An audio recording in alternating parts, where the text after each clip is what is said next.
በልጁ ጨክኖ እኛን ወዶ ስለኛ ብሎ ልጁን አሳልፎ በመስጠት አንድያ ልጁን ለሞት አሳልፎ በመስጠት እንዲሁ ስለወደደን እግዚአብሔር አብ ክብርና ምስጋና ይድረሰው። ጥቂት ደቂቃ ከኔ ጋር እንቆያለን። እንኳን አደረሳችሁ። እንግዳውን ለመቀበል ለተዘጋጃችሁት ነው። በይበልጥ አመት ጠብቆ የሚመጣ ትልቅ እንግዳ አለ። መቼም ሰው ወደ ቤቱ እንግዳ ሲመጣ ዝም ብሎ አይደለም የሚጠብቀው። አካባቢውን ያጸዳል፣ ቤቱን ያጸዳል፣ በረንዳውን ያጸዳል፣ የሚታጠበውን ያጥባል፣ የሚጠረገውን ይጠርጋል፣ ቤቱን ንጹህ አድርጎ አጥኖ አጫጭሶ ይጠብቃል ማለት ነው። እንግዳ ይመጣል። እንግዳ የሚመጣበት ቤት ያስታውቃል። ዛሬ እዚህ ቤት እንግዳ አለ ይባላል። ከወትሮ የተለየ ነው የቤቱ ዝግጅት ማለት ነው። ከሌላው ጊዜ የተለየ ነው። ይናገራል ቤቱ ራሱ አንደበት አውጥቶ የሆነ አካል እንደሚመጣ። ስለዚህ ከፊት ለፊታችን ትልቁ ንጉሥ አብይ የተባለ፣ አብይ ማለት ትልቅ ማለት ነው። ትልቅ ጾም ለአማኞች ከጾም በላይ ንጉሥ፣ ከጾም በላይ እንግዳ የለም። ታዲያ ይህን እንግዳ ለመቀበል እንዴት ነው? ልባችሁ የሆነውን ከተማችሁን፣ መቅደስ የሆነውን ልባችሁን፣ መቅደስ የሆነውን ማንነታችሁን አዘጋጅታችኋል ወይ? ካዘጋጃችሁ እንኳን አደረሳችሁ። ካላዘጋጃችሁ ፍጠኑ። መጥረጊያውን ያዙ፣ ቆሻሻውን አጽዱ፣ መንገዱ ይታጠብ፣ አቧራው ይወገድ፣ መሬቱ ይደልደል። ንጉሡ ንጹሕ ነገር ይፈልጋልና ዮሐንስ እንዳለው ተራራው ዝቅ ይበል አለ። ንጉሥ እየመጣ ነው። ተራራው ዝቅ ይበል፣ ጠማማው ይቅና፣ ጉድጓዳውም ይሙላ። ሁላችሁም ሥጋ የለበሳችሁ ሁሉ ራሳችሁን አዘጋጁ ለንጉሡ ብሎ እንዳለ አሁን ጾም እየመጣ ነውና፣ ታዲያ ጾም ሲመጣ እንደ ወትሮ ነው እንደምንጠብቀው? እንደ ወትሮ ነው ወይ እንደ ቆሸሸ ነው እንደምንጠብቀው?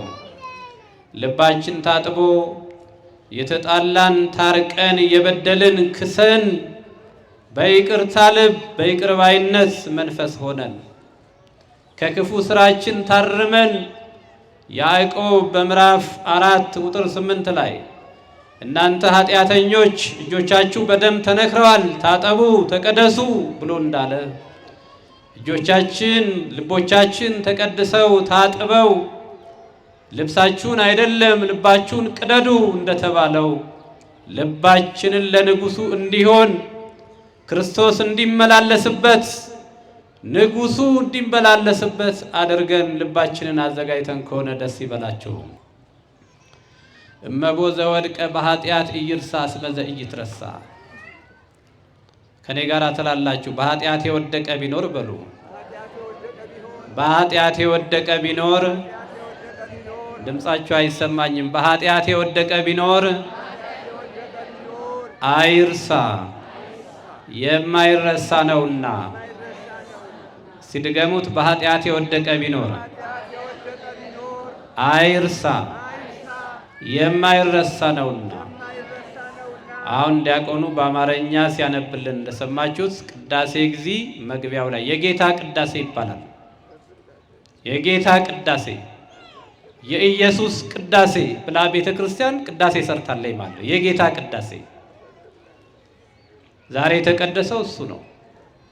በዚህ በቅዳሴው ላይ በጣም ከባድ መልእክቶች አሉ። ከወንድሙ ጋራ የተጣላ ቢኖር ይተው፣ ይቅር ይበልለት እያለ ዲያቆኑ ሲያውጅ ነበር ቅድም። ሐሳቡ ድውይ የሆነ ቢኖር ከጉባኤው እንዲከለከል፣ ከህብረቱ ንስሐ እንዲገባ፣ ከኢየሱስ ትእዛዝ ልዩ የሆነ ቢኖር ይከልከል እያለ ዲያቆኑ ቅድም ሲያውጅ ሰምተናል። ከኢየሱስ ትእዛዝ ልዩ የሆነ በዚህ በጉባኤ ውስጥ የቆመ ሐሳቡ ክፉ የሆነ ድውይ የሆነ ንስሐ ያልገባ ቢኖር እሱም ከቅዱሳን ኅብረት መታቀብ እንዳለበት ይናገራል። ከዚህ ውስጥ አንዱ እንደወሰድኩላችሁ በኃጢአት የወደቀ ቢኖር አይርሳ፣ የማይረሳ ነውና። በጣም ትልቅ ቃል ነው። እስቲ ቃሉን አስቡት። በኃጢአት የወደቀ ቢኖር ምን አይበል? የማይረሳ ነውና። የዛሬ 20 ዓመት 30 ዓመት የፈጸምነው በደል ንስሐ ያልገባንበትን ቢኖር እውነቴን ነው አይረሳም። እግዚአብሔር ወይም ሰውም ረስቶታል ብለን እንዲሁ ገርበብ አድርገን ወይም ሸፋፍነን ያለፍነው ሊኖር ይችላል። እኛ የረሳነው ሊኖር ይችላል። ግን ትኩስ በደል ሆኖ ተቀምጦ ሊሆን ይችላል። በእግዚአብሔር ዘንድ እግዚአብሔር ኃጢአትን ስለሚጸየፍ እግዚአብሔር የሰራነውን በማለፍ አይደለም ይቅር የሚለን። የፈጸምነውን በደል ዝም ብሎ በማለፍ አይደለም። ይልቁንም ንስሐ እንድንገባ ወደ ፈሰሰልን ክቡር ደሙ እንድንመለከት ያኔ ንስሐ ስንገባ ዮሐንስ በመልእክቱ 1:7 ላይ እንዳለው ወደሙ ለኢየሱስ ክርስቶስ ያነጻሃነም ኩሉ ኃጣውኢነ፣ የኢየሱስ ክርስቶስ ደም ከበደላችን ሁሉ ያጥበናል ያነጻናል አለ ዮሐንስ። የሚያጥበን የሚቀድሰን ቆሻሻችንን ሁሉ ነውራችንን ሁሉ የሚያጥበን የኢየሱስ ክርስቶስ ደም ነው። ይሄ ደግሞ የሚያጥበን በዮሐንስ ወንጌል ዛሬ ሲነበብ እንደሰማነው ምዕራፍ 3 ቁጥር 16 ላይ በእርሱ የሚያምኑሉ በእግዚአብሔር ልጅ የሚያምኑሉ በኢየሱስ ክርስቶስ የሚያምኑሉ የሞትከው ለኔ ነው፣ የተሰቀልከው ለኔ ነው፣ የደማኸው የቆሰልከው ለኔ ነው፣ መድኃኒቴ ቁስልህ ነው፣ በመገረፉ ቁስል ተፈወስን ይላልና የኔ ፈውስ ያንተ ቁስል ነው፣ ያንተ መወጋት ነው፣ ያንተ መገረፍ ነው፣ ለኔ የተከፈለ ዋጋ ነው፣ እኔ የምድነው ባንተ ቁስል ነው ብሎ ይሄንን ያመነ በእርሱ የሚያምን ሁሉ የዘላለም ሕይወት እንዲኖረው እንጂ። አያችሁ፣ በዚህ በቁስለኛው በተገረፈው በደቀቀው ስለኛ የሕማም ሰው በሆነው በተጠላው ደምግባት በሌለው በአብ ልጅ ቀዳማዊ በሆነው በዳህራዊ ልደቱ የድንግል ማርያም ልጅ በሆነው በኢየሱስ ክርስቶስ በእርሱ የሚያምን ሁሉ የዘላለም ሕይወት እንዲኖረው እንጂ እንዳይጠፋ እግዚአብሔር አንድያ ልጁን እስኪሰጥ ድረስ ዓለሙን እንዲሁ ወዷል ይላል። በልጁን የወደደ እግዚአብሔር በልጁን የወደደን እንደሚወደንም ደግሞ ልጁን መስዋዕት አድርጎ በመስጠት አሳየ። ምክንያቱም ፍቅር በቃል ሳይሆን በመስዋዕት ነው የሚለካው። እውነተኛ ፍቅር መስዋዕትነትን ያስከትላል። የእውነተኛ ፍቅር መለኪያው መስዋዕት ስለሆነ በዚህ የሚያምን ሁሉ የዘላለም ሕይወት እንዲኖረው እንጂ እንዳይጠፋ አንድያ ልጁን አሳልፎ ሰጥቷል። ስለዚህ ይሄ ነው የሚያነጻን። የዚህ የበጉ ደም ነው የሚያነጻን። የዓለምን በደል ሁሉ የሚሽር የእግዚአብሔር ልጅ ደም ለዘመናት ሺዎች ቢታረዱ ሚሊዮኖች ቢሰዉ ብዙ ሊቃነ ካህናት ቢነሱ ብዙ አገልጋዮች ቢነሱ ያ ሁሉ ደም ቢሰበሰብ ጠብታ ኃጢአትን ሊሽር አልቻለም። ነገር ግን ለዘላለም በደላችንን ሁሉ የሚያስወግድ ለአንድና ለመጨረሻ አንድ ጊዜ ተሰዋ፣ አንድ ጊዜ ወደ ቅድስተ ቅዱሳን የገባ ድካም የሌለበት ሞት የሌለበት ሽረት የሌለበት ዘላለማዊ የሆነ ሊቀ ካህናት ስለኔና ስለናንተ በቅድስተ ቅዱሳን ያገለገለ ስለኔና ስለናንተ በአባቱ ፊት አባት ሆይ የሚያደርጉትን አያውቁምና ይቅር በላቸው ብሎ ምሕረትን የለመነ ሞት ሽረት ድካም የሌለበት የእርሱ ደም እኔና እናንተን ያነጻናል። ይሄን የሚያነጻን ስለዚህ በኃጢአት የወደቀ ቢኖር አይርሳ አለ። በመርሳት እንደው ኢየሱስ ክርስቶስ በመሰቀሉ እኛ ሳናምን እኛ ንስሐ ሳንገባ እንዲሁ ዝም ብሎ ደሙ መጥቶ ያነጻናል የሚል የሞኝ አስተሳሰብ ካለ ተሳስተናል። ጉዳዩ በንስሐ የምንቀርብበት ነው። መንግሥተ ሰማያት ቀርባለችና ንስሐ ግቡን ያለው ራሱ ባለቤቱ ማለት ነው። የኢየሱስ ክርስቶስ የስብከቱ መጀመሪያ ንስሐ ግቡ ነው።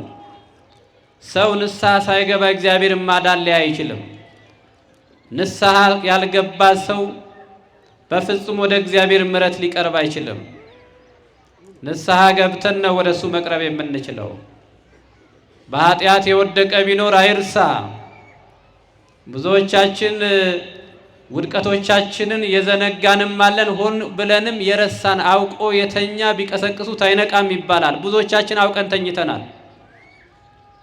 እግዚአብሔር የሚያልፈን እየመሰለን፣ ነገር ግን ምኞት ጸንሳ ኃጢአት ትወልዳለች፣ ኃጢአትም ካደገች በኋላ ሞትን ትወልዳለች ይላል። ኃጢአት ሞትን የምትወልደው፣ ኃጢአት ዝም ብላ አትጠፋም። ኃጢአት የምትሰራ ነፍስ እሷ ትሞታለች ይላል መጽሐፍ። ስለዚህ በኃጢአት የወደቀ ቢኖር አይርሳ፣ የማይረሳ ነውና። በመጽሐፈ ምሳሌ ምዕራፍ 28 ቁጥር 13 ላይ ኃጢአቱን የሚሰውር አይለማም ይላል።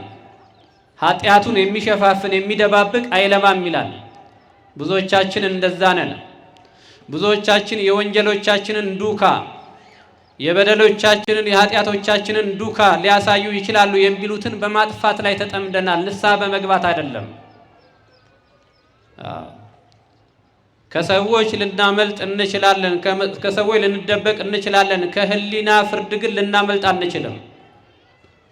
ምንም ራሳችንን ሸላልመን ጻድቃን መስለን በፊቱ ብንቆምም ግን ህሊናችን ይጮሃል። የህሊና ደውል አለ። ውስጣችን እሪ እያለን ያለው ቆሻሻነታችንን ያሳብቅብናል። እያስመሰልን ያለን እንጂ ትክክለኞች እንዳልሆን ህሊናችን ይነግረናል። ለዚህ መድኃኒቱ ራስን ገላልጦ በእግዚአብሔር ፊት መቅረብ ነው። በድያለሁ ብሎ መቅረብ ነው።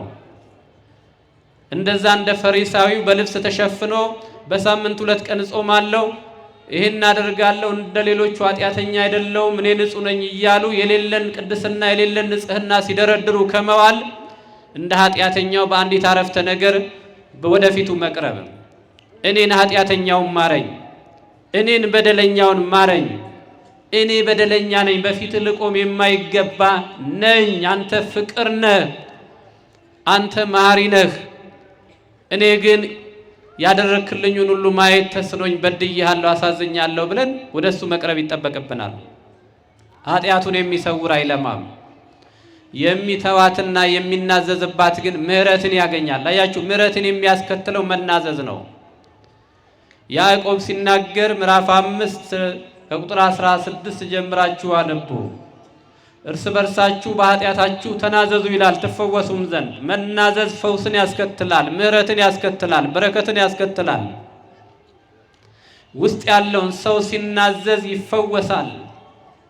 ዶክተሩ በሽተኛውን ካስቀመጠ በኋላ ተናገር ይለዋል። ምክንያቱም መናገር በራሱ ሕክምና ስለሆነ። በሽታውን የደበቀ አይድንም እንደተባለው እግዚአብሔር ፊት መተን ንስሐችንን ገላልጠን እስካልተነገርን ድረስ ፈውስ የሚባል ነገር ወደኛ አይመጣም። ህመምተኛው እንዴት ህመሙን ደብቆ እንዴት ሊድን ይችላል? መዳን የሚፈልግ ሰው ህመሙን ይናገራል፣ ይጠቁማል፣ እንዲያረገኛል ይላል። ለዶክተሩ ይቀልለታል። ይህን ሰው ለማከም ቀላል ነው፣ ሰውየው ራሱን ገልጧልና። ለትምህርታችን መቋጫ አንድ ታሪክ ነግራችሁና ሰበስባለሁ። አጭር ትምህርትን የማስተምራችሁ ብያለሁ። ታሪካዊ ትምህርት ነው። ሁለተኛ ሳሙኤል ምዕራፍ 11 ከቁጥር 1 ጀምሮ እናነባለን። የዳዊትን ሕይወት እንዴት አድርጌ እንደማሳያችሁ እዩት። ከእግዚአብሔር ማምለጥ እንደማይቻል፣ ተሸፋፍኖ ማምለጥ እንደማይቻል፣ ከሰው ልንደበቅ እንችላለን፣ ከእግዚአብሔር ግን ልንደበቅ አንችልም። የተደበቅንባቸው ምሽጎች ሁሉ እግዚአብሔርን ሊደብቁን አይችሉም። እና ዳዊት በአንድ ወቅት የዘመን መባቻ ነበርና ነገሥታቱ